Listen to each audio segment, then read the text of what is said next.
Before I get into it guys, I'm pleased to announce that channel memberships are now live. For $2.99 a month, you can help to support the channel and get members exclusive content. You also get custom badges, emojis, polls, live chat features and more. All you've got to do is click the join button below. It's an alternative to joining Patreon.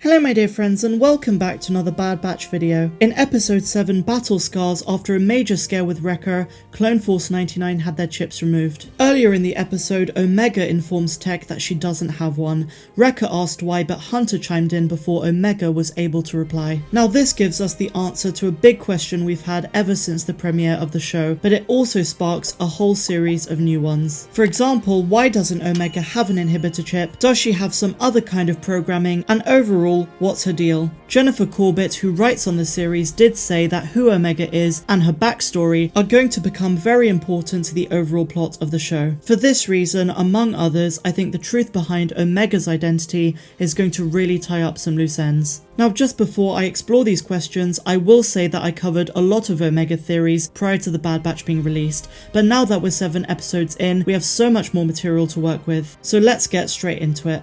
We begin with the question of why doesn't she have a chip? At first glance, it would seem that since Omega is a non-combatant clone, she wouldn't need one. But here's the thing, all of this information is only based on what the Kaminoans have told us, and we know from previous statements that they tend to conceal information about their cloning facility. As we know, the inhibitor chips were surgically implanted into the brains of every clone embryo past stage 3 of development. Allegedly to prevent clones from being overly independent and aggressive, their true function was intended by Jedi Master Sifo Dyas to be a safeguard against control by rogue Jedi or Sith. But the truth is that Count Dooku and Palpatine conspired with the Kaminoans to ensure the chips were in accordance with the eventual initiation of Order 66. At this point in the series, the Kaminoans want Omega back so that they can create a better clone army to keep the Empire interested. Their entire cloning business depends on it. Since Omega is an enhanced clone like the rest of the Bad Batch, and based on her name, we might assume that Omega's creation was the start of the final phase of clones, Phase 3. And as such, alterations to the cloning process may have made it that she didn't need a chip.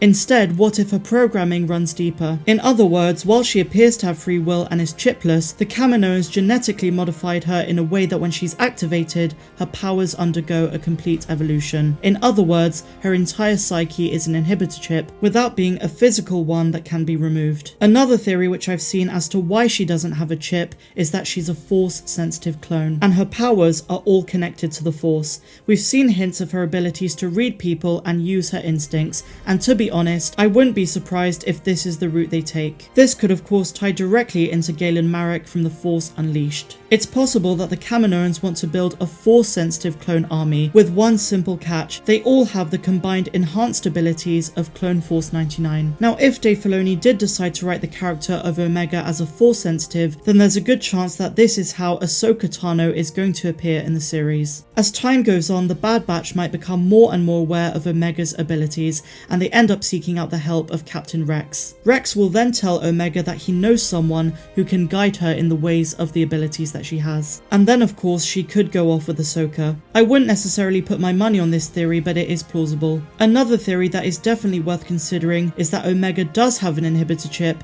but was made to believe that she doesn't. If she does, it could be one that serves a similar yet darker purpose to the ones that the other clones have. I mean, who knows, there could even be an activation of an Order 67 where her duty is to kill all remaining clones. I doubt they're going to go down this route, but knowing how sinister this part of the Star Wars timeline is, I would not write it off just yet. Something else which we need to consider is who or what Omega is a clone of. The show is really trying to lead us down the path of thinking that Omega is not a typical clone. More specifically, not a typical Jango Fett clone. Even down to her physical appearance, she has blonde hair and lighter skin. I don't think it's a random anomaly. On this subject, I've heard all kinds of theories such as Omega is a clone of Arla Fett, or that she's a clone of Obi-Wan or Count Dooku, or even Bo-Katan, and so on. And while in theory any of these is possible, I don't think it's the path they're taking. I'm going to stand by something I said a long time ago, in that I think there's a good chance that her creation is linked in some way to Palpatine. Whether she's a Palpatine clone herself or just the vessel for something conducted by Palpatine, I do think he ties into it in a big way. After reviewing all of these options, I think the most plausible is that Omega is a Force sensitive. There is just so much evidence within the show, and I also think the last episode in particular set up a future appearance of Cal Kestis,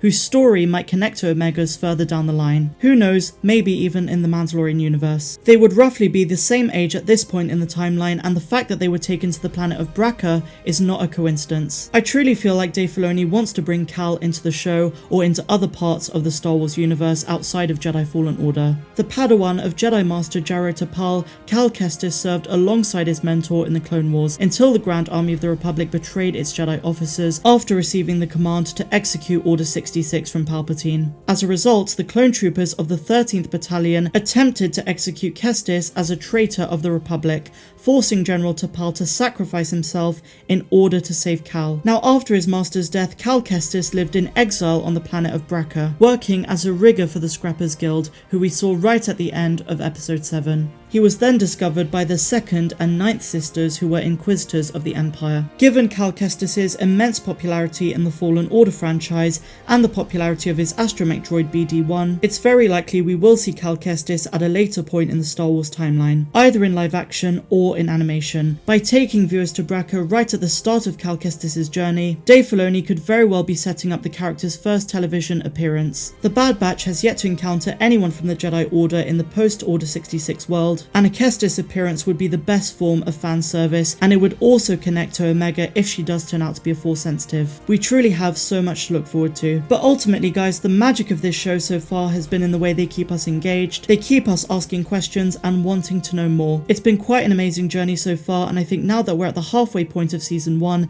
things are really going to pick up and it's full speed ahead. But let me know what you guys think of everything in the comments down below, and do not hesitate to tell me your own theories as to why Omega does not have a chip. Other than that, guys, I will see you all in the next video. Please be sure to give me a big fat thumbs up if you enjoyed it, subscribe to the channel, and also be sure to hit the notification bells to be alerted each and every time that I post new videos. I'll also say, if you want to contribute, my Patreon link is in the description, where you get access to tons of content that's not found here on YouTube, and that includes my Forgotten Characters series, my Star Wars Planet series, Megasodes, Star Wars Explained videos, and much more. I'm Star Wars Meg, wishing you all a phenomenal rest of the day, no matter where you dwell in the galaxy. I'll see you tomorrow. May the Force be with you.